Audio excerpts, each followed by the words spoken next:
Жолаушы вагон арбашасы КЗЦ арбашасының рама құрылысы. КЗЦ арбашасының рамасының құрылысы берілік арқалықтардан, орталық арқалықтардан, соңғы арқалықтардан және көмекші арқалықтардан тұрады. Рамасы N тәріздес пісірілген болып табылады.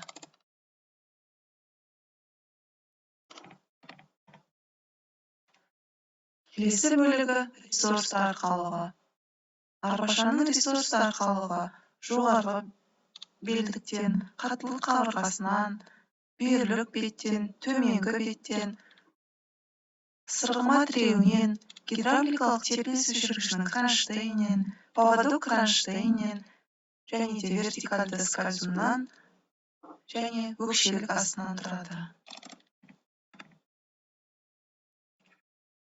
КЗЦ арбашасының боксалық рессорлы ілінісі. Боксалық рессорлы ілінісінің құрылыс ерекшелігі шпинтон төлкесінен, ішкі серіппеден, сақинадан, сухарьдан, резеңкелі амортизатордан, тәрелкелі серіппеден, гайкадан, тіреу сақинасынан, кожуқтан және сыртқы серіппеден тұрады.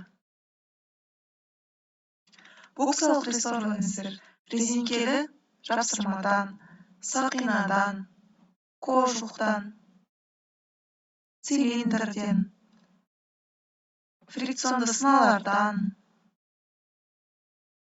басу конусынан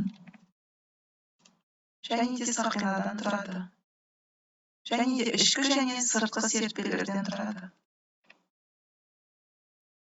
Орталық рессорлы ілінісі ресурсты арқалықтан, сақтандырғыш скобадан, поддоннан, сақтандырғыш стержіннен, серіппелер жинағынан, вертикалды скользуннан, подвескадан және гидравликалық тербеліс өшіргішінен тұрады. Вагон шанағының тербелуі. Вагон шанағына жүктемелердің әсерінен вертикалды және горизонталды күштер әсер етеді. Шкворень, яғни шүберен. Шүбереннің қызметі вагонның жүріс бөлігімен шанағын байланыстырады. Поводок.